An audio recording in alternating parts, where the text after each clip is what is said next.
The American dream is quite just a dream. 1% make it and they make it big. But the 99% who come with the American dream, I see them hustling so much just to live okay. Host of the AB Talks, the Middle East's most influential podcast. With 114 episodes published. And over 2.5 million subscribers. Well, Mr. Anas Bukhash, welcome, Habib Anas. Law of attraction is based on conviction, inner conviction. And if your inner conviction is clear that you Lewis inside believes he will have the best-selling book next year, then you have a chance. What is the mindset about how to generate wealth? How is it different with people in Dubai than versus in America from your experience? That's also a good question. You live in Dubai, a city of wealth and of extreme luxury, but you also grew up in America. So you have a mixture of American values and Dubai culture that you live in, and you are surrounded by and have interviewed some of the wealthiest people in the world. And I'm curious, what is the difference that you've learned from Americans and those who live in America who think about money versus business and those who think about money in Dubai? What is the difference in the mindset?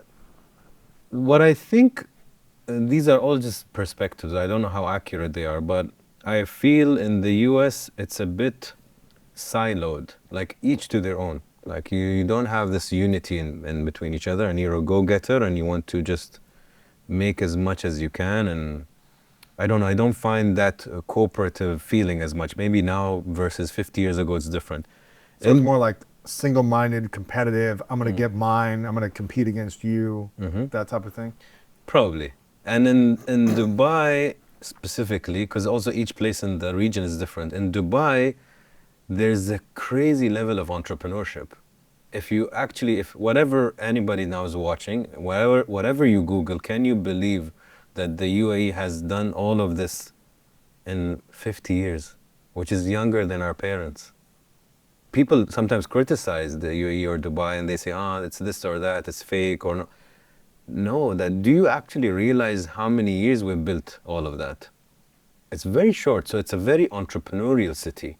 In Dubai, a lot of people come there, whether from the US, from the UK, from Europe, from Asia.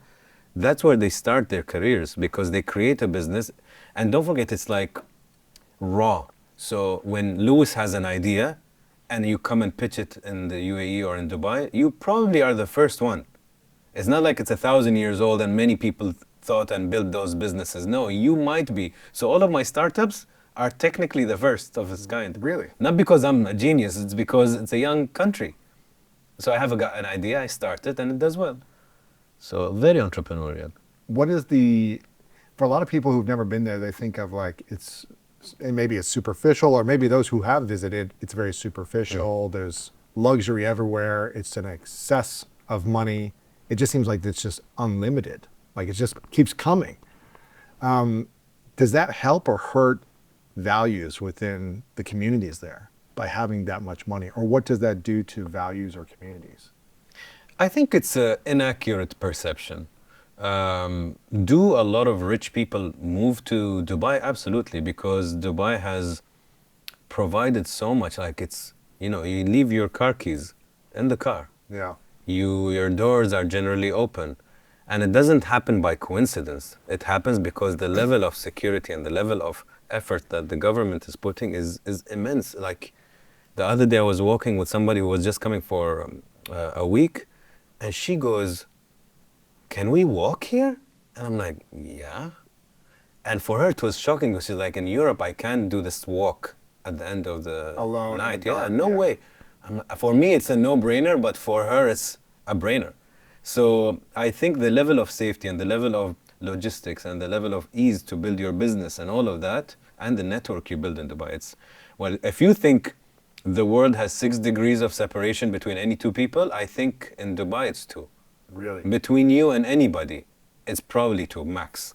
So your network there is crazy. So that's why the rich people are moving. The schooling is great, the logistics is good, quality of life is good, safety, which is quite undervalued, is so important. So that's why you see a lot of rich people there. But it doesn't mean there are no middle class and low income people. Everybody, there are all kinds of people. Now, to the second part of your question, how has it affected maybe culture?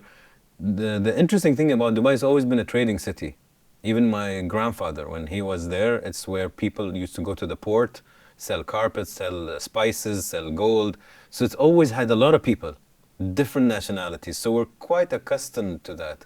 But you still feel a sense of value and togetherness, which I love. Like, I don't want to lose that. So What is the mindset about how to generate wealth? How is it different with people in Dubai then versus in America from your experience? How do they think about money differently? Is it scary? Is it something they're anxious about? Are they holding on to it? Or are they thinking, oh, spend it, invest it, because I'm going to create more of it?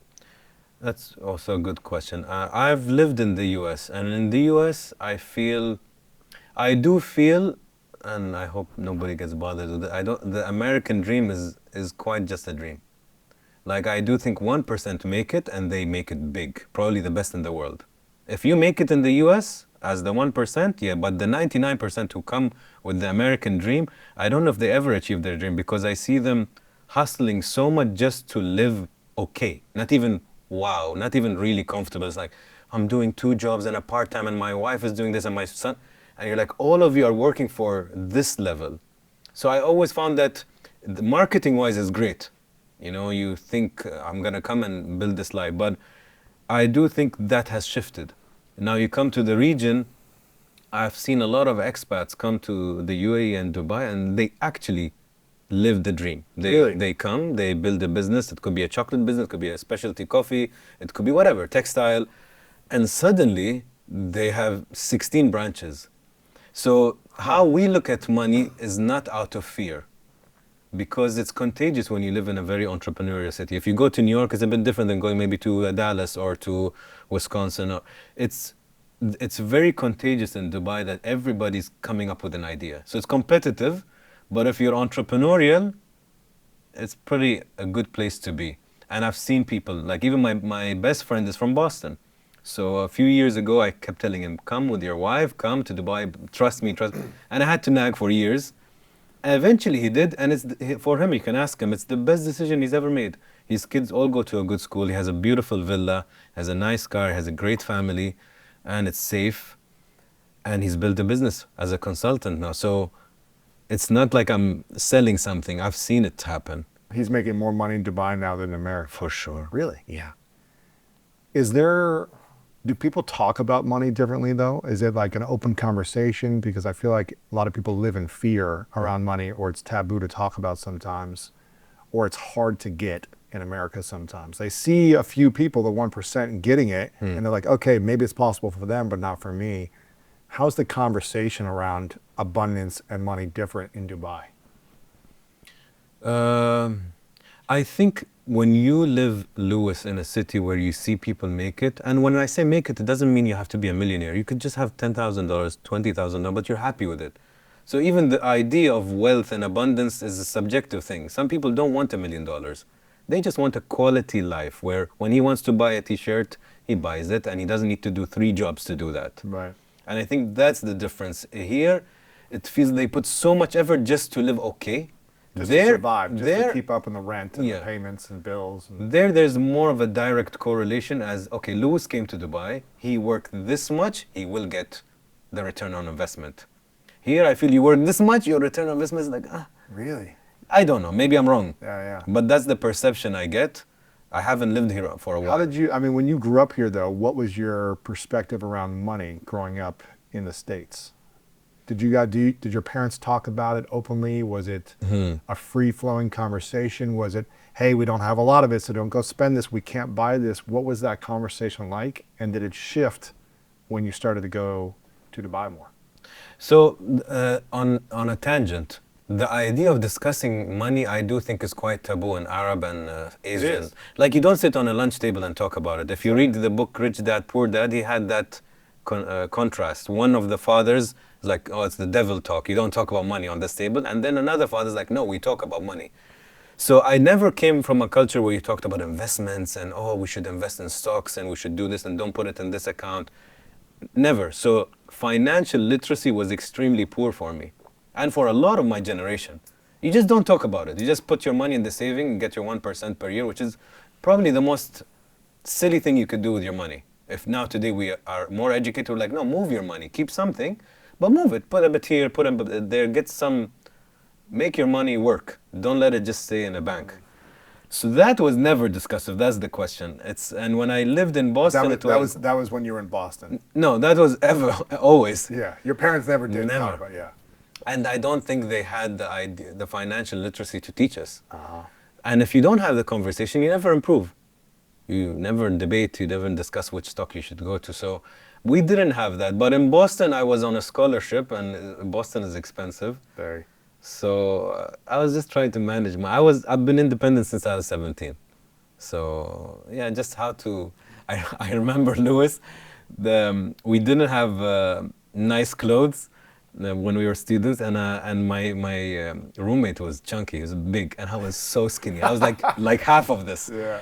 And I was like, man, there's this store, we need to go. I don't even promote them, but it's just a designer. Yeah. And I'm like, we need to get a t-shirt, but it was expensive for us. It was so now it's not, but you look at it, we're like, we can't buy anything from there.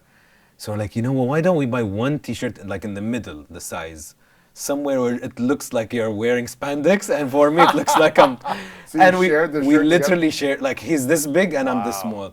But we both paid for it, and it was really nice to have, but it just didn't look good on any of us. Right. But that was how, I think it's beautiful that you work towards then earning your money that so you can live well. When did you start to think about money differently? Because it sounds like you grew up where it wasn't talked about, your parents didn't talk about it, and you weren't allowed to have open conversations. So when did the shift happen for you where you said, I need to learn about money differently to be able to run my business or to be able to raise the kids I have or whatever it might be? What year was that? And when did it start to unlock where money flowed to you? The problem is I'm very ignorant when it comes to investments, and I'm teaching myself. So real estate is something that my grandfather did very well, God rest his soul, and we never learned how he did it. He didn't teach you guys. No, and I think with me, because I'm a purist when it comes to my entrepreneurship, I follow my passion, and when money comes, it comes. And the good thing is, if you're usually good at what you do, it eventually does come, but it doesn't mean you're being smart. Because you could, let's say, you suddenly make, the first time you open the podcast, in 6 months you make $10,000, buy new cameras, get the sound engineer, and suddenly you're back to zero. So you need to realize, okay, if I'm ill, how am I making money? If you're sleeping as Lewis, are people purchasing my book? Are people purchasing a course? And that's who I think I started to think more like that in the last 5 years or so. Really? Where, how can I have passive income? And even I was talking to my brother the other day, and he's like, yeah, this year's been challenging, we need to restructure, blah, blah, blah. And I told him, you know what, his name is Harith. I'm like, Harith, even if you take out $1,000, $5,000, whatever, every month, just put $2,000 somewhere. Put it in crypto, put it in real estate, anything. One of those are gonna hit, but I don't want it in the bank. So let's start, and he's good with crypto, and we're good with stocks. So like, it doesn't have to be a big one. So this is something also for the audience. We don't have to feel crippled. You could put $100, you could put $500, but that times 12 months is something. Yeah. And that in 5 years is something else. And I think we need to do that more. We're so afraid, and we keep things in their saving because we're like, oh, rainy day. Yeah, but keep something as security, what will make you live maybe for 3 months. After that, move everything. Let it move. Sure. And that's what I'm trying to do now. I mean, you've interviewed I think you've interviewed some people in the royal family, right? Sorry? Have you interviewed some people in the royal family? Yeah. In Dubai? Correct. And what is the difference between those who grow up in wealth versus those that don't grow up with money? That's a great question. Because a lot of people in the royal family or the children of the royal family, they grew up in wealth. Yeah. Right? It's just around them. Is there a difference in the way they think, the way they act, the way they move? Do they have an entitlement? Are they more humble? What is the difference between growing up in wealth versus not? It's a very good question. And of course, you have all kinds of people. Some rich families, the kids take it for granted. They don't feel the value of money. And some, they suddenly have a business acumen and a finance acumen. And the ones I was lucky to befriend, they don't feel inferior to money. I think a lot of us that we came from a modest background or a simple background, it's like, it's a taboo. It's like, how can I get it? You know? But when you think it's just a tool, and like it's a mindset, it's kind of a confident mindset. You know, when you feel you can't get the girl, or you're already losing. So you walk up to the girl, you're already feeling inferior or insecure or you're trembling. That energy doesn't welcome the best looking or the smartest girl, for example. But if you're like, I think it's worth a try, you know what, I think I have the right confidence, let me have a conversation. Very different response. And I think their confidence towards money, because they've lived it, is a bit different for somebody who's like, I don't know. And I really believe law of attraction only works not by what you write down or what you say out loud. I think it's law of attraction is based on conviction, inner conviction. And if your inner conviction is clear, that you actually, Lewis actually inside believes he will have the best-selling book next year. For example, you truly think, no, my book, I wrote it so well, it has a definite chance for it. Then you have a chance. But if you're like, it's not that good. Well, you say it's good to everybody, but internally, and the same goes to how we look, and the same goes to how we feel about our brain, our self-esteem, and what we think we're worth. So if you look at your relationship with money, and you truly think, I'm talented, I'm working hard, and I'm pretty sure I can one day have, if you like a private jet, I think I can have a private jet, or I think I can have $1 million, or. You truly believe it. I do think if you add that with the work, it will equal manifestation. For someone though, watching or listening that's saying, well, it's easy to have conviction when your parents are wealthy and you grew up in wealth. But if I didn't grow up in wealth, or I have a more of a modest upbringing like us, how do I create a conviction inside of me that I feel comfortable around money and I feel comfortable money is coming to me if I don't know how to handle it? On the first part, I will contradict it too. So let's say a wealthy kid who his parents pass away, he inherits all the money. How many blow out all the money? A lot of them. Because that, you see, so it doesn't guarantee sustainability, doesn't guarantee profitability for the long run. A lot of wealthy kids, they just don't know the value of money, or they're not financially literate to know how to keep it. Dad had a lot of money. He's the one who made it. And now I don't know how to make money. I lose it all. I throw it all away in 5 years. A lot of even professional athletes or whatever, as soon as they stop, whoop, all the money goes. So it's never a guarantee if you were born into wealthy or stay wealthy. Who made you wealthy? You need to learn from that person. Yeah. Now, with us for somebody that comes from a more modest background, I do believe in small wins. You know, it's like confidence is a muscle. And if you train it, it's going to get strong. And if you stop training, it's going to wither away, and then you have to retrain it. Maybe the second time you retrain it, it's quicker to build because you have the body memory. And I think the same, confidence for me has always been departments in your brain. So when we say somebody is confident, it's a very blanket statement. It's quite inaccurate. Yeah, but he's confident in what?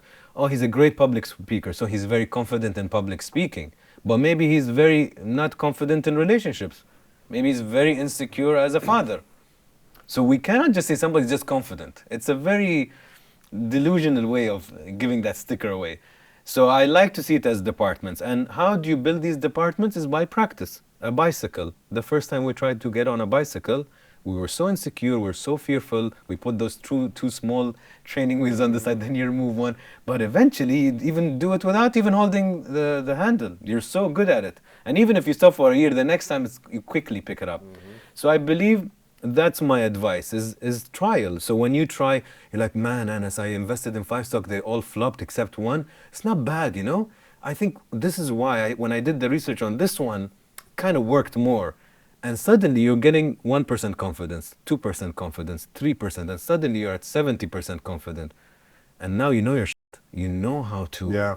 And I think that's so important. It's interesting because I was looking at an office building a couple months ago, and one of the units I was looking at to rent out, the broker, I was like, I feel like I need some upgrades or whatever. Would the owner put money to invest to upgrade it?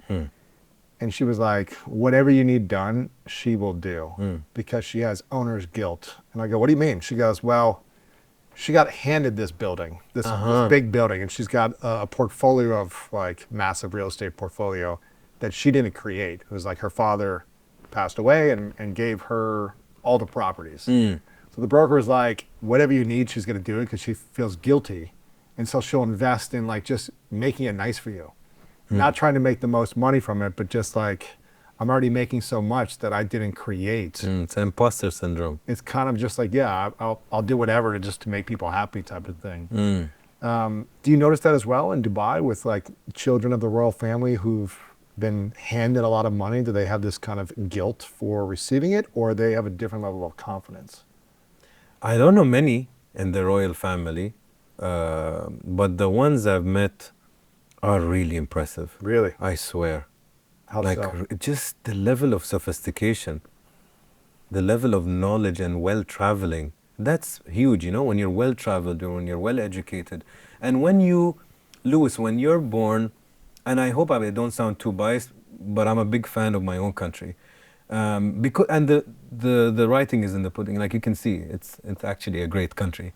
So when I see how the leadership that made the country a United Arab Emirates, how they were visionaries, like literally, Louis, with everybody watching, if anybody told us 60 years ago that this piece of desert is going to be one of the most sought out countries in the world and best cities to live in the world, nobody would have believed it. Not you, not me, nobody. But you had visionaries. And if somebody's going to watch this, and yeah, of course you had oil money. How many countries in the world have oil money? A lot. Where are they? Not too well. That's my point. There are some of them have corruption. Some of them they just don't know how to use it or invest it in their people. You know that one of our leaders, God rest his soul, he's the founder of the UAE. His name is Sheikh Zayed, Allah yarhamah. So Sheikh Zayed, when he was taking the leadership, I'm told that he went to families telling them, and listen to this, he telling them, I'll pay you if you send your children, your boys and girls to school. Not you pay to go to school. No, I will pay you. I will reward you if you send our children to school. And we call him Baba Zayed, which is like Father Zayed, because he was literally a father to a lot of people in the country and outside. Wow. Like I've been to Comoros Islands, which nobody probably knows where it is. And I was in the car because I was with UNICEF. And we're going across this island and I see a small school and it's written Sheikh Zayed School for Children. I'm like, he even has a school here? So he was even in the US he did a lot, by the way. A lot for the hospitals and for a lot of the charity. So coming back to the idea, if you have a leader who's investing in these people and paying them, like please send them to school, please. Because he knows in 20 years, those kids are the next wave. Mm-hmm. So I think when you say petrol money, it's one thing, but what are you doing with it? For example, Dubai doesn't have petrol. But look at Dubai. Right. Number one income, tourism. Look at that. Like, that's a huge achievement. People might think Dubai is still running on oil. No.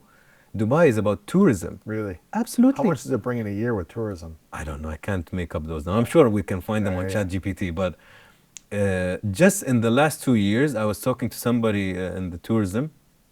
In the last 2 years, we have increased only Dubai 400,000 new people. Wow. So and they're not low income. These are families that are bringing money and investments in the city. Wow. I know Miami. I heard Miami is doing very well also in the U.S. And there are certain cities that are providing a good place for families to come and just settle. So that takes extreme vision for someone like that to say, okay, we are in a plot of sand. There's nothing here. There's no infrastructure. There's no plumbing. There's no roads. There's nothing. It's just sand, desert, and heat.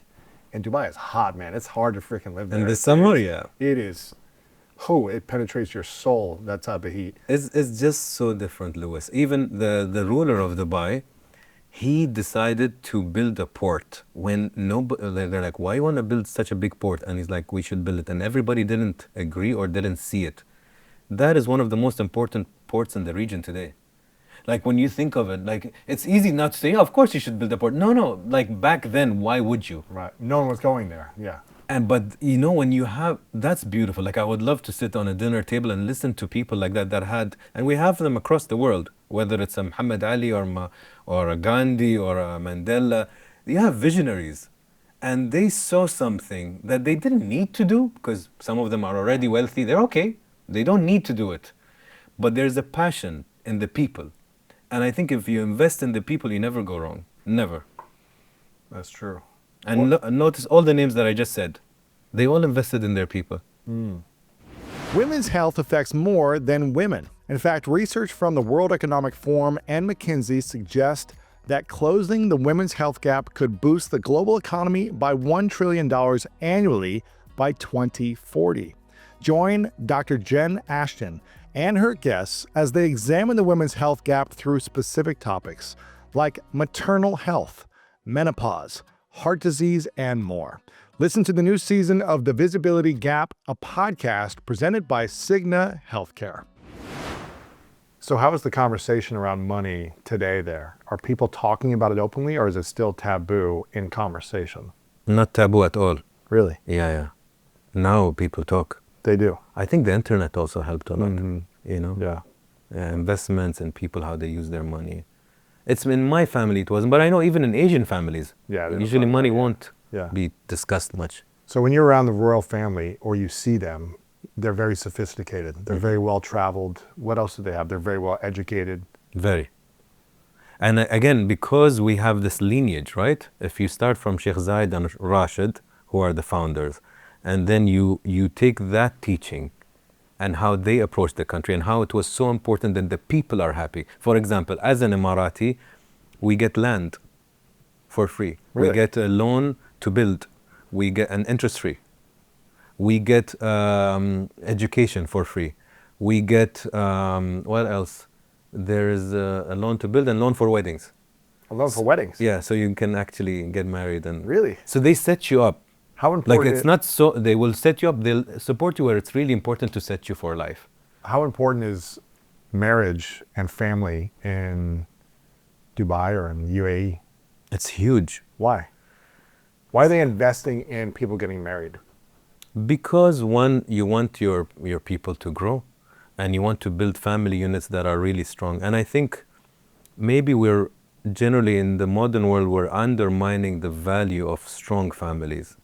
It's so beautiful. Like I work with my brother. He's my business partner in all of, and my mother brought us up so well. We have such a solid unit. Like me and my brothers are all buddies and we all trust each other. You can't beat that. Like you can't find a business partner if he's also competent and your brother's competent, you always wanted the brother. Right. He's your But blood. if you he's not trust him. competent and someone else is. Then you don't use him. Like I do think to be a great entrepreneur, you should be ready to fire your mother.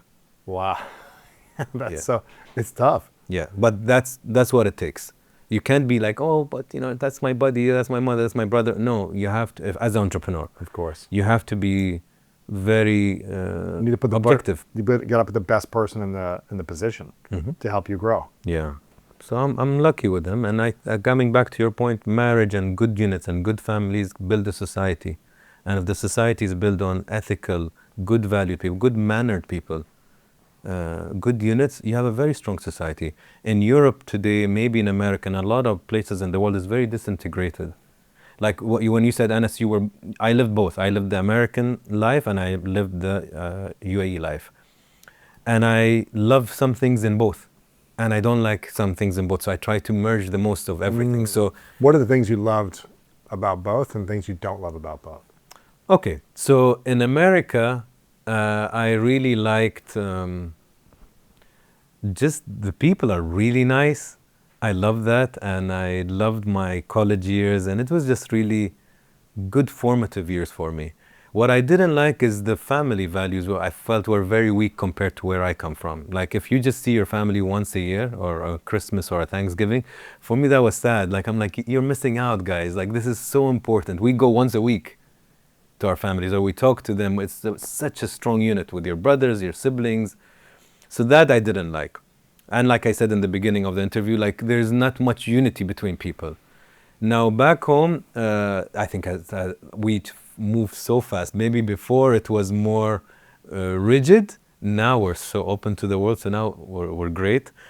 But a lot of topics like the money was taboo, culture, openness to the world. Now Dubai is one of the most modern cities.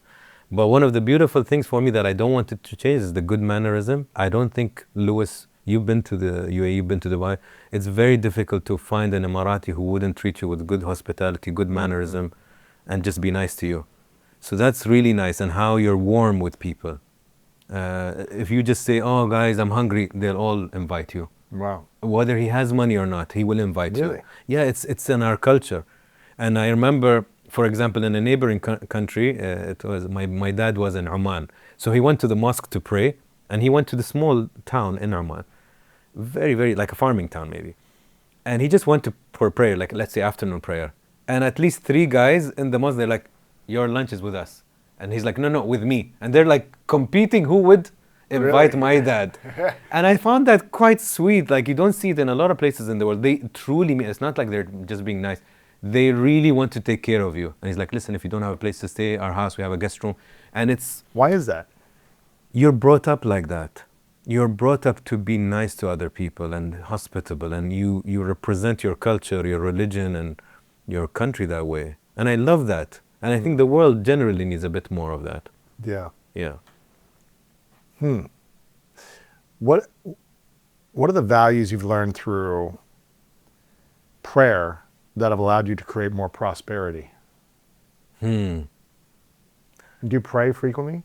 I do. I used to do it much better. You're a bad prayer. Yeah. No, I don't think there's such a thing as a bad prayer. I was brought up in a very conservative family. My dad is religious, my mom, and I think there's a lot of beauty to prayer, Louis.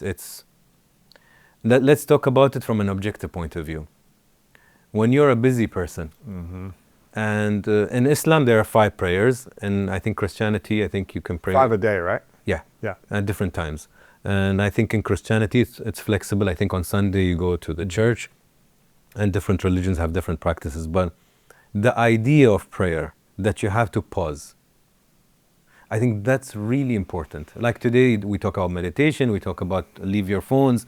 So imagine you're in a religion where 5 times a day you need to take a 5-minute break. It doesn't take long. And you go and you pray and you take a spiritual connection, or literally a pause. I think there's a beauty to that. It teaches you time management. It teaches you prioritization.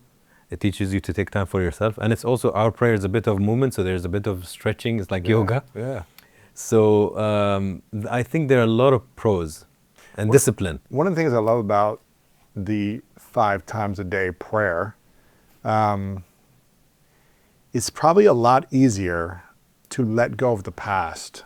If you got into an argument with someone, or you're feeling frustrated or resentful about something, if you're praying about it 5 different times a day, you might be able to let that go quicker. You know, from one prayer to the next, hopefully you could let it go. I'm not saying everyone can, but that type of practice of forgiveness, of reflection, of, okay, how do I want to show up in these next 5 hours or next 4 hours until the next moment? I didn't show up well. I reacted to my neighbor. I screamed. I honked in the car. Okay, how do I be better these next few hours? I think that 5 times a day gives you, hopefully, a moment to reflect and say, I got to be better. Let me go apologize to the person I just did this to. That's not okay. Even, you know, in our prayer, we have something called wudu, which is like you have to just wash your face and your hands. Just that interesting practice calms you. Imagine, like, literally you're really pissed off, you're stressed at work, and you're like, okay, guys, let me just go pray and come back. And you have to go wash, and you wash your face. Just that interesting practice calms you down, by the way. You cleanse yourself. Yeah, so then you go and pray, and now you're forced to be good and nice and pray, because you need to disconnect from the stress you just had in the meeting or an argument with your partner. So suddenly you're pausing now. And I think that's where I agree with you. When you pause, you regulate. I remember, by the way, your answer in AB Talks. I asked you a question. I said, Louis, if you could teach every child in the world one thing only, what would you teach? Your answer is one of the best answers I've ever had on the show. Truly. Yeah. You said emotional regulation. Yeah.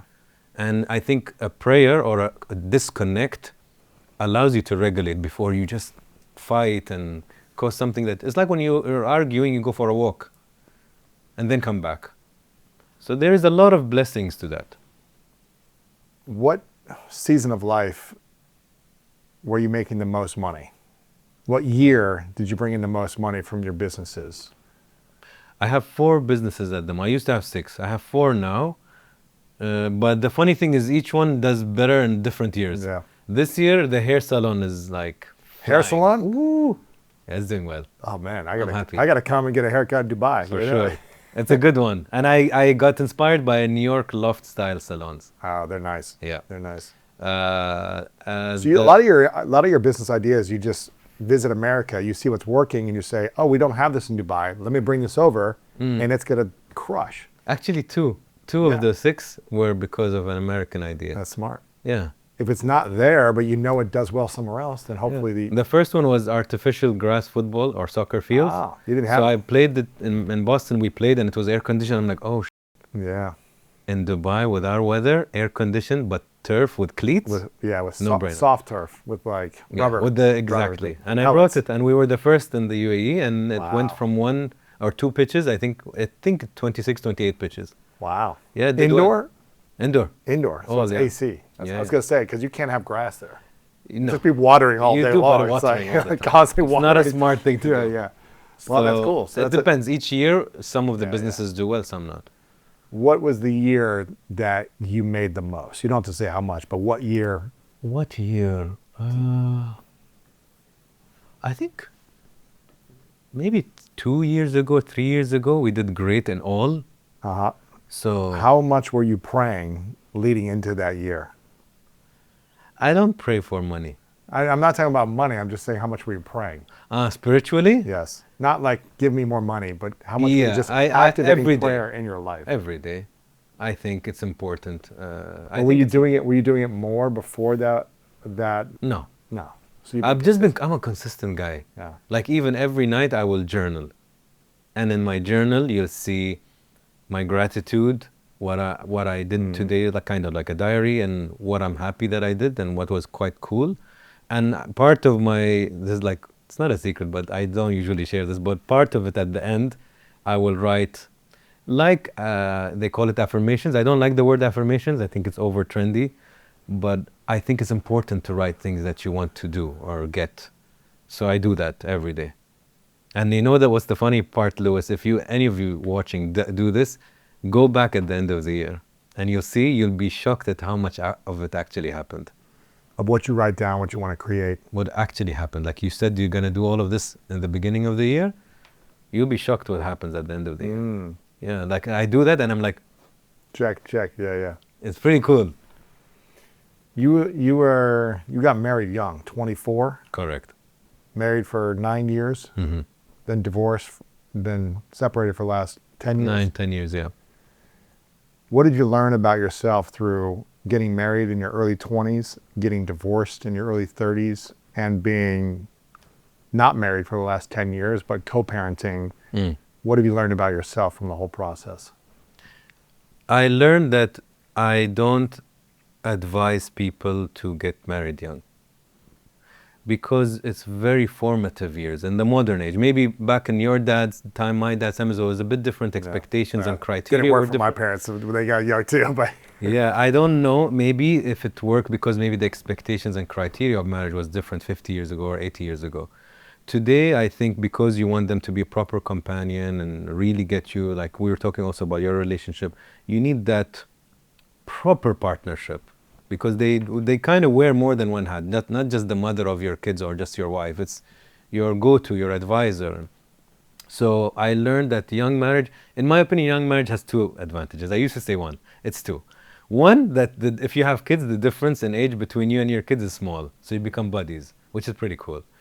Other than that, I never had anything. I didn't think it was positive. But the second one that I recently added is you're ignorant.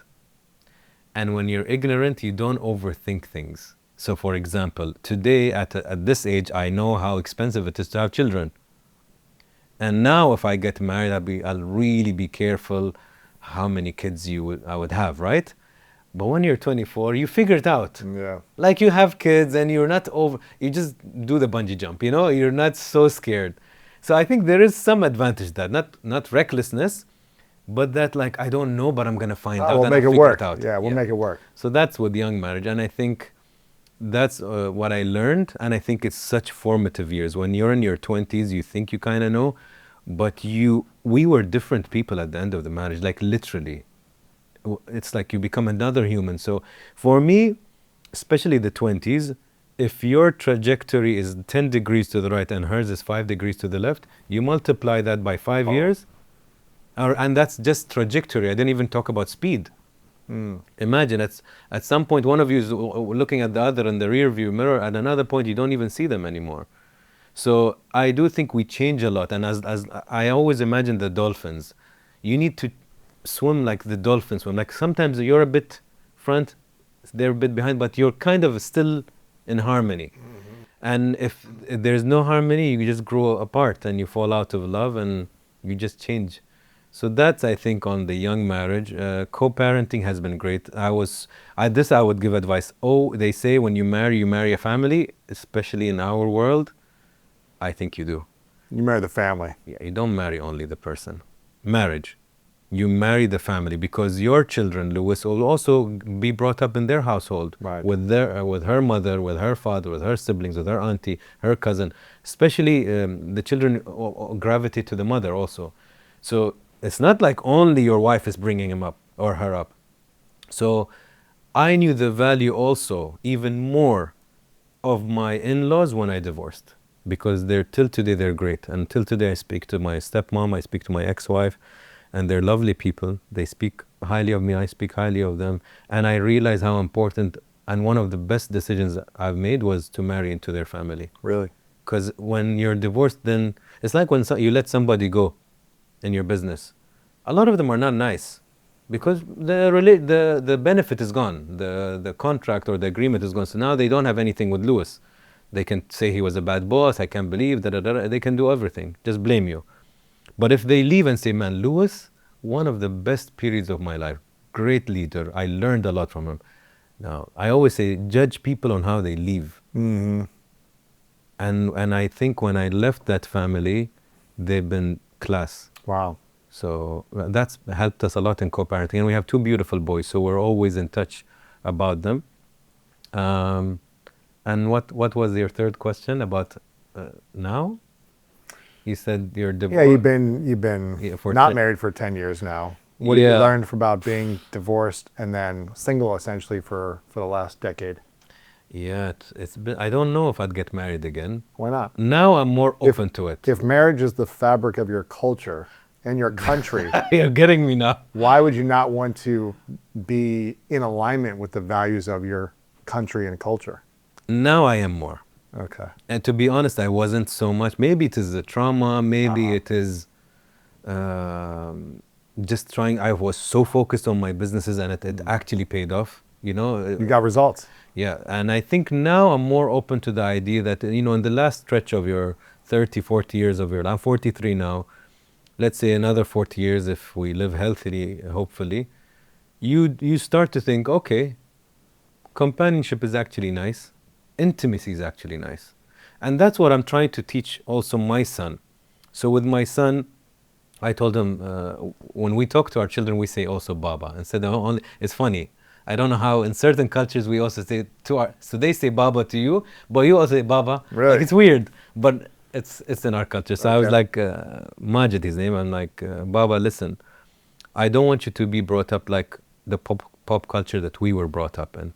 We were brought up with music videos and so many women, and masculinity was defined by the quantity, not the intimacy. And I said, that's how we were brought up in school, in high school, in college. That's what we thought. You see movies, you see videos, you see music, and that's what you're taught as a man. You have a lot of women, you're a really masculine guy. And I told him, I don't want you to, I had to uninstall a lot of that programming from my brain, which Yes. still today is a process. But I told him, I don't want you. I would love for you to have lived a life where you come and tell me, Dad, I fell in love 3 times in my life. The 4th one was my my love of my life, and I married her. I'll be so proud of you, rather than you telling me I went out with 40 girls. Right. Like, okay, what does that even mean? Like, do you want me to clap that you... Because if you're charming, Yeah. you'll It's probably easy- go it's out, easy to yeah. do that, yeah. But that's not the goal. The goal is, can you be intimate? Can you be vulnerable? Can you build an honest, clean, not cheating or fighting or toxic? Can you build something healthy? I'll be so proud of you if you do that. And I want to instill that in my sons. Yeah. Did you feel shame or some type of trauma when you went through the divorce based on cultural norms? Was there anything there, or did you feel at peace about it? Divorce is not as scary as when my mother got divorced. When my mother got divorced, it was difficult for her, really tough. She went through a hard time in the society. Now it's way more open, but now I feel also some people are just too easy with it. Like, they don't even wait. I don't like when people give up too easy. Like, in 6 months you're divorced, what does that even mean? What did you even do? Right. So I didn't face backlash from my society, but I'm sure there is some trauma somewhere. You know, when you invest 9 years of your life with someone and you build a family with them, you can't be a robot and just think everything is fine. It's not. And I think somewhere in your subconscious, you're like, okay, anti-vulnerability, anti-commitment. Anti-intimacy, yeah, all that stuff. And because I'm also a control guy, and control is you stay on the surface. Yeah, you don't go deep. You don't go deep, and that's not great. You have to, and vulnerability is bravery. Vulnerability is courage. And to say, I'm going to try, if it works, it works. That's scary. Have you started to tap into your vulnerability and open your heart more since then? Yeah, in the latest years, in the last 2 years maybe. The first 8 years, no. No. All surface, all control, Yeah. make sure everything's safe for you. Really? Yeah. How did that feel versus opening your heart more in the last couple of years? The thing is, look, people talk about it like it's black or white. We're very binary as humans. And not everything, there is a beauty to everything. If you don't have anything serious, and you're a person who's working a lot, and you're working hard and you're enjoying your work, and when you meet someone, but maybe it's surface, there's a beauty to it. Let's also not be foolish and say that, oh no, that's so sad and depressing. It doesn't have to be. And also, if you decide to be intimate, there's another richness to it. The surface level relationship, let's not call it ugly or disgusting, because it's just hating on something that maybe somebody's not too excited about. Maybe we'll call it a very light sweetness to it. Light, but it's not rich, it's not enriching, it's not full of good ingredients. And maybe it doesn't feed the soul as much as, maybe it will quench your thirst, but not proper. Now, intimacy, if done properly, and I think one day we need to sit and learn about your intimacy, I think once you hit that correctly, that's a different flavor. That is like, you're like, you can't go back to being casual or surface. So hard, yeah. Because you just experienced companionship, you experienced pure love. That's beautiful, but not common. What do you think it'll take for you to fully be intimate and allow for yourself to open your heart and be deeply in love? I think inner work, I don't think it has much to do. I do believe there are certain, like you met Martha, right? She was a key to Lewis. She was one of the keys to your heart. I do believe we have keys around the world. I don't believe one soulmate. I believe soulmates. I'm a probability guy. But is the probability that you're going to meet more than one in a lifetime? I don't know. Even if it's 100,000 around the world. Yeah. It's you and your fortune, right? So when you meet one of those keys, I think you need to invest in that one at least. Now, there is a key to Lewis's heart. But also Lewis, if he doesn't work on himself, he's going to throw that key out. He will not know how to deal with it. So to answer you, I think a lot of it has to be inner work. If your inner work or your inner awareness, and I don't want to sound it like too TikTok-y. No, when I mean inner work, I mean proper. Like you talk to a proper therapist, you learn about yourself, you see your patterns, you see how you deal with people. Who are you actually attracted to? I was talking to my therapist about something very interesting, and it's, I think, a Carl Jung teaching. And the idea is each of us has an inner image of the gender that you're attracted to. So I have an inner image of the girls that I'm attracted to, that I'm not consciously aware of. So if you ask me as low as Anas, which kind of woman is the ideal woman? I'll give you the spiel, like 1, 2, 3, job description. I'm so clear, I know what they want, and she's this, she's sophisticated, well-traveled. I'll say everything. All the perfect things that probably anybody would say.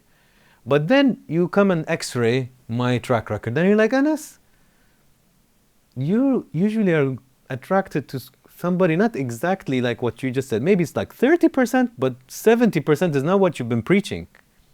And then Anas, as me, I have to actually see, I'm like, oh, my inner image of a woman, what is it? Is it aligned with what I'm telling Lewis verbally and consciously? And as long as they're very different, you're going to be screwed. We talked about how also you were attracted to certain women that are not good for you. No. So that's a pattern. That's your inner image of the girl that Lewis likes. And it's like a Velcro. So girl after girl is passing you, but one of them sticks. And you wonder why that one. Why of that age and that personality and that look and that person. You start to see what's going on, and then you have to understand why. So that's the inner work I'm talking about. When you understand your inner image of the person or the woman that you like should be actually aligned with what you'd actually say on paper. What's the inner work you've been looking at that you've been most afraid to address? I'm not afraid. That's the cool thing.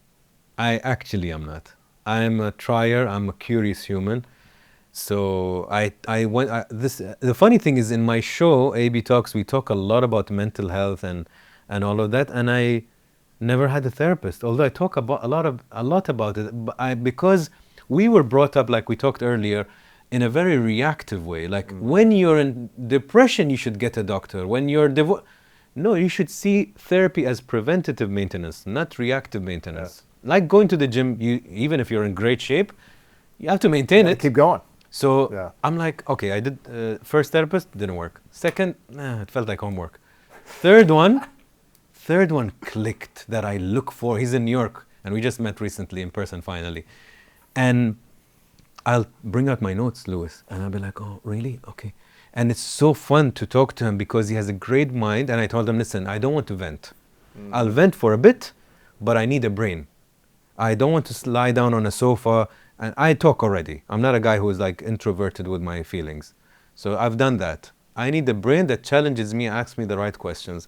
So with him, I haven't been afraid. I'm just curious. And I can talk about, man, I don't know how to build culture at work. And we'll talk about that week. The next week I can say, I really miss love. You miss love. Yeah. And we'll talk about that. So it's beautiful you don't have to be in a very bad place just to talk to somebody. Sure. And you start, and if an outsider looks at Lewis or Anas and says, let's look at your pattern. What's going on? You're like, man, I'm so frustrated every day. Why are you frustrated, Lewis? Business, blah, blah, blah. Okay, well, let's dig in. And you start to see, and he compared my approach to business and how I approach relationships. I never combined them. Wow. He compared it. Yeah. They're very and similar. he showed me the symmetry. What's the similarities in how you approach business and relationships? One of it is the control. I'm not a controlling person, like where are you, who are you with? I don't care about all of that. I love giving freedom because I also appreciate it for myself. So I can't preach what I don't practice. But surface level relationships, control. Treating it like it's another meeting in your day. It's not a meeting, relax. Relax. You don't have to go see them if you're feeling bad. You don't need to be a pleaser sometimes. And you're not a pleaser at work, so don't be a pleaser elsewhere. And you start to see, and you build your childhood also. Because a lot of how we are is our relationship with our mother, our relationship with our father. They say that you replicate the love language of the same gender parent, and you want the same love language as the opposite gender parent. And when you think of it, like, okay, Lewis's mom, even if, let's say your mom wasn't expressive, but you're funnily attracted to non-expressive women because it's familiar, it's your comfort zone. But that doesn't mean that's what you need. Right. So if you start to backtrack your childhood, your parenthood, your good relationships, you start to see what are you attracted to, and what are you doing wrong? What's the biggest lesson that you learned about yourself in therapy? Wow.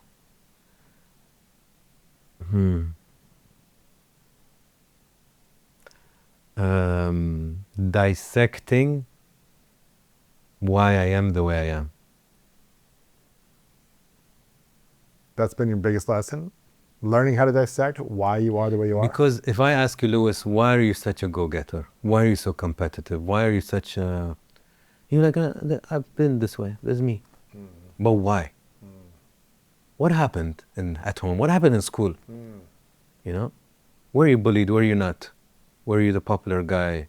Were you a person that identifies your value just with how good looking or how strong you are in a game, in a football game? Is that your worth? Where's your brain? What are you attracted to? Why do you need people to like your images and pictures and comment too much? You start to understand, for example, we're 8 boys and 1 girl, but my parents divorced and married and had more kids. But from my mom and dad, we're 3. And we're so different, Lewis. And I told David, the doctor, I told him, I don't come from a really poor background. I come from a comfortable background, modest and comfortable. But I behave like somebody who came from nothing. Like I know I have the drive of somebody that is so driven, so passionate, but my brothers don't. And I don't mean it as I'm making fun. No, maybe it's better. I don't know. Yeah. But why am I wired this way? What happened? So that's a good question. What did you learn? We just started this like 2 weeks ago. But it's interesting. I'm the eldest, so that we started there. I'm the eldest, and he said something along the lines, I don't want to quote because I don't want to say it wrong, but something along the lines that when you're the eldest, I was alone in Syracuse with my mother, and maybe I started to, we still didn't reach there, but maybe I started to connect achievements and good deeds and good actions with pleasing my parents. Like, oh, they're happy now, I need to do more. Oh, they feel I'm a good guy, I'm a good boy. And maybe, this is just one theory. We still started, but you see, it's pretty cool. Wow. And I think being the eldest has a lot to do with it. What do you think is your biggest block from allowing you to love deeper and feel freer that you haven't yet figured out through therapy? Vulnerability, I think, is hard. It's hard for you. But you have a show that's all about vulnerability. It's easy to listen to vulnerability, not be it. It's easy to ask the questions and hear someone else, but not be it. Interesting. Of course. It's easy for you to tell me to go to the gym 10 times, but you go 10 times. Right. It's much easier. And I do respect vulnerable people. I do appreciate and admire. And that's what we need to push ourselves, especially as men, Lewis. When you really do, I've seen a lot of research and studies on men versus women. For example, there is this, I shot an episode with a psychotherapist about this. Did you know that parents tend to be much more loving to daughters than sons? So when the daughter falls and scratches her knee, you're like, oh, darling, are you okay? Yeah. Your son goes, Dad, he's like, it's okay, get up, you're fine. Look at that. Yeah. They could be 6 each, 6 years, 6 years.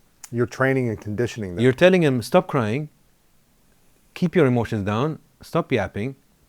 And the daughter like, come here, let me clean it. And I'm not saying all families are like that, but it's a quite typical approach. Even if I was at that, probably I would have done that by default. But then you think about it, like if he wants to cry, let him cry. If he feels hurt, treat it like you would treat your daughter. And I understand the world can be tough and you need the men to be men and strong and responsible, but they don't have to be suppressing emotions and getting angry or becoming toxic eventually. So... Do you still suppress your emotions? Less, because being a father makes your heart softer. Like you sit me on a plane with a nice movie, I'll probably tear up for sure, especially on airplanes. Really? Because of the altitude. There's a whole research on it, by the way. Really? Because I always used to tear up on planes, and I'm like, there's something with planes, and I actually researched the high altitude. Really? And the oxygen, yeah. You could watch an ad and be like, I know. I watched a movie, I don't know, a few months ago, and I cried like 3 times, and I'm like, people next to me must be thinking I'm crazy, you know. Man, that's interesting. And I will look forward to you being at that. I know, I'm excited. Yeah, I feel like I think you'd be a great dad. I feel like I would have been terrified in my 20s. I think I would have. I just don't think I would have done a good job. I mean, maybe I would have stepped to the occasion, but I didn't have any money. I didn't have a job. I think I would have just been terrified. I wouldn't have been a good husband. Maybe I'd have been a good dad, but I wouldn't have been a good husband, I think, because I'd be out trying to make money and then coming home and thinking about the kids. Yeah. I wouldn't have known where to put priorities into. Yeah. Priority needs to be with your partner, I believe, before the kids. 100%. And Because they're gonna grow up and leave, exactly, which they call an empty nest. exactly. And So, you're with the partner who you probably neglected for the last few years. yeah, exactly. And they're going to resent you and be frustrated the whole time. Yeah. You know, so I think that's the key in finding a. And I don't know what it is. Like, do you know who Cesar Millan is? The dog whisperer. No. He's at a big TV show in America where he trains. He's a dog trainer. Okay. Right. But his whole thing is he doesn't train dogs. He trains humans.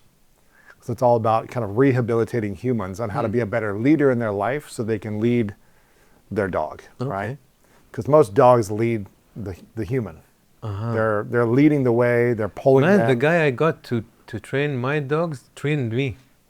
That's what he does. Yeah. Yeah. You got to train you on how to be more confident, more assertive, all Yeah. these things, right? Better relationship with yourself so that the dog's going to look up to you and say, oh, he's a leader, not me. Yes. Anyways, he said, in America, we have it all wrong. In American families, when he's training mothers and fathers, right? And he said he usually goes, the priority is, mom first, then dog, then kids, then husband. And the husband is like, what's in this for me? If I'm the last person here and I'm out hunting and provider, I'm working my butt for this family and she's putting the dog ahead of me. It's like, so, and I'm sure the woman probably feels last in some cases too, but he was explaining how you've got to have the parents, first priority, then the children, then the dog. If we're competitive as people and as men, the competition, the true competition, should be how can I win over my woman consistently on a long run rather than jump to 20 women. Why? If we again, we're probably competitive, me and you. We really think about it. If you're charismatic, you're well-spoken, you're good-looking, you're healthy, you're well-off, you'd be pretty good at probably any first date. Probably the 10th date. Because you're an impressive human, you worked on yourself. But is that really an achievement? Or is it that when you find somebody really good and you keep her loving you and not going routine and boring or neglecting keeping her really loving you, even after 6 years, she's like, man, this guy is just unbelievable. That's way harder, by the way. Way harder than winning over 10 random people and at surface level. What do you think it's going to take from you to be able to create that in a relationship in your life in the future? Yeah. Because you've lived a life now of 10 years of singleness, of, is in a way selfishness of not having to obviously show up for your ex-wife in certain ways, but it's not as invested in a partnership that you would have right now. Correct. You're not, you show up for your kids, all these things, but you're not in an intimate relationship where you're committed. What do you think it's going to take from you to be able to fully commit in a relationship and go all in and keep winning her over every day for years? Man, I like your questions, Louis. Because it's probably been a pretty good life over the last decade. Like I Freedom. said, I don't have to, at surface level, I can have fun with people. I don't have to fully commit. I don't have to open my heart. I don't get hurt. I'm in control. I end it when I'm done. like I said, there's a beauty to all scenarios. Of course. But there is also delusion. So, when you don't know otherwise, you think that's it. There are a lot of nice quotes on this, but none of them are popping in my mind. But it's like when you haven't been on the other side of the hill, you think that's the hill, that's the world, right? What is that saying about the fish? Like, the fish thinks this is like something. I need to search this. Pod. It's the only amount of water in the world. Yeah, something like that. You know, that you think this is it. So when you have been used to diet relationships or lightweight, you think this life and it's nice and whatever, and because you don't know else, you have no contrast or no benchmark. But when you try intimacy, which I have tried once in 10 years, you realize the beauty of intimacy. And once you know, you can't undo. It's like you have, man. it's literally in anything in life. You could go on a certain airlines and you think that's the airlines all of your life. You go, this is the standard. You don't even feel bad. The moment you try a really good airlines, good service, everything, you're like, oh, now you can't go back. Yeah, it's tough. So the thing with intimacy is similar.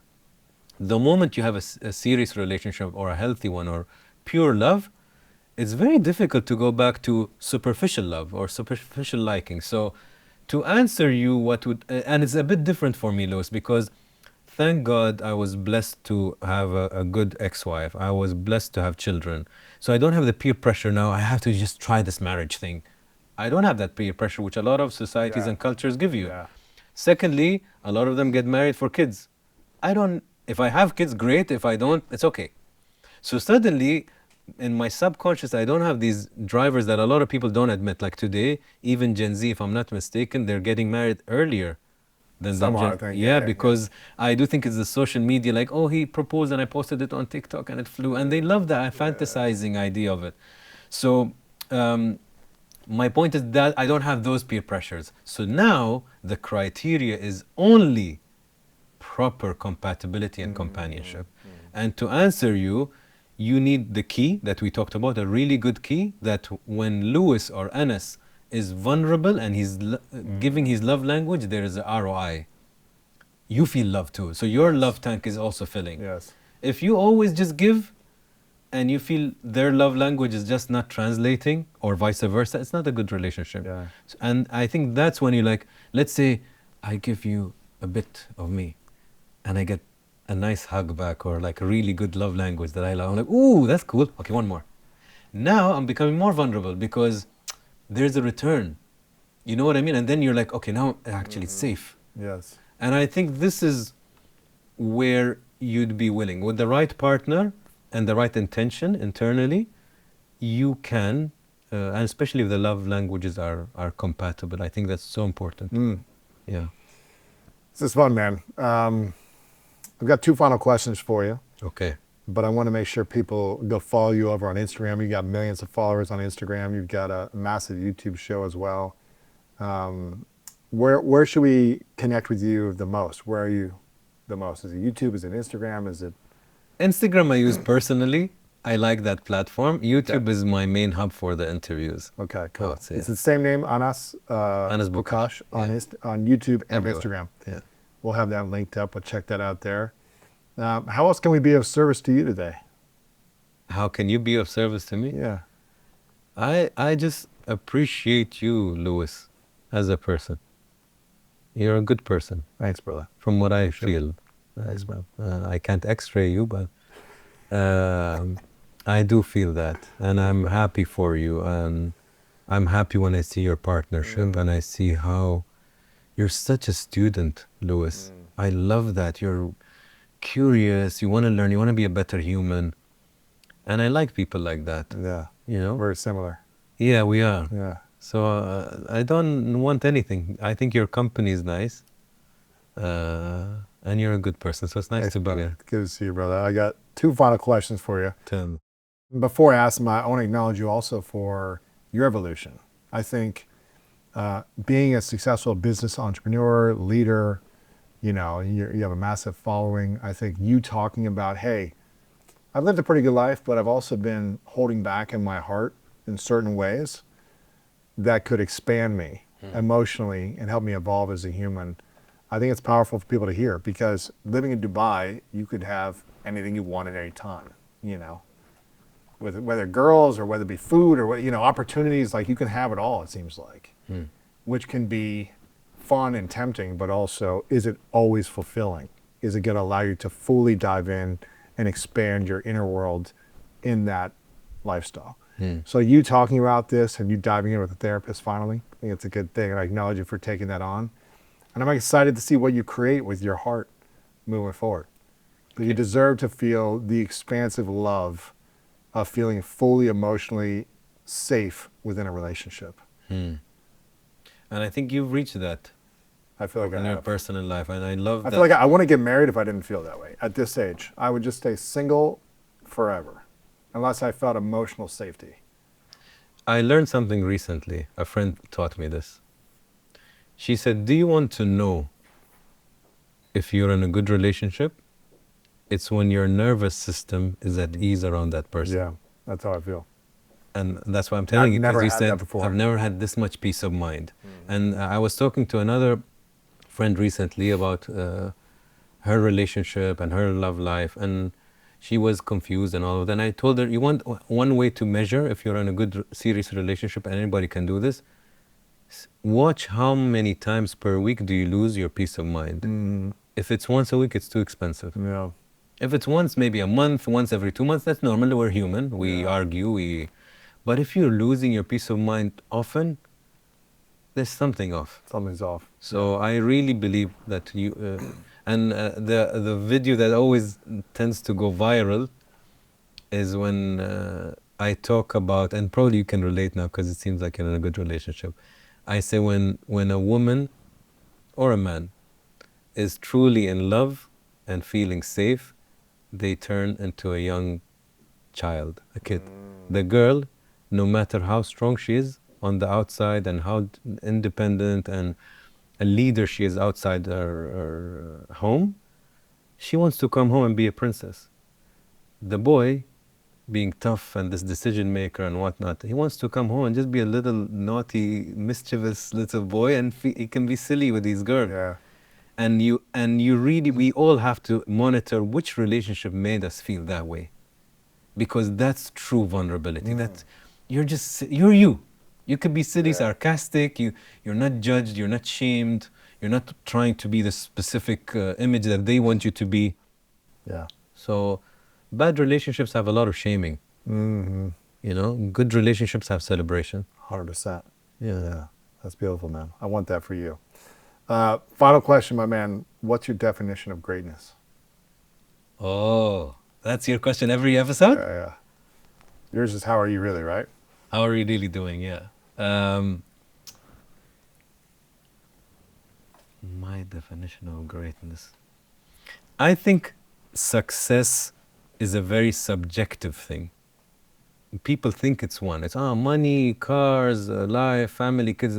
People think success has one definition. It's very wrong, because some person just loves to bake cakes in his small cafe, and he has his 2 kids, and he finishes, and that's his best success. That's his greatness. And we have no right to say, that's not great. He should have a tower. But he doesn't want a tower. He's okay with his small coffee shop. He's happy. So then we have to decide for each person that success is subjective. What is yours is very different. For me, I don't know if it's a fear. I don't think it's a fear, it's a concern. I'm not afraid of death, but I always hope not to die before achieving a good level of my potential. At least 80%, then I can go. Yeah. But my greatness is that if I feel, of course, other than being blessed with my great family and my health and my country and the life I've built for myself, other than that, I do want to elevate mindsets. That's my goal, is to provoke thought, to make people consider, to make people think twice. Maybe they'll still disagree with me, but I made you think. I made you consider something else. And if I can do that, and you can do that, and people can do that, we're elevating the next 100 years. Even after this little interview that we're doing, and yours on mine, and 0.1%, you did something. You changed somebody's way of thinking. And imagine we multiply those kind of conversations across years. We are elevating the next generation of our kids to have different ways of looking at life, and hopefully a much better advantage than we did. So That's greatness. that's My man. Thank you, man. Appreciate you, brother. You too. Thanks, You man. too. Now, starting to read these business books, and every business book said wealthy people invest in real estate. I don't know what that means. I don't know any real estate investors. My parents aren't investors. And so I was like, okay, if wealthy people invest in real estate, maybe I should invest in real estate. And this was right after the 2008 crash, and I'm in Michigan.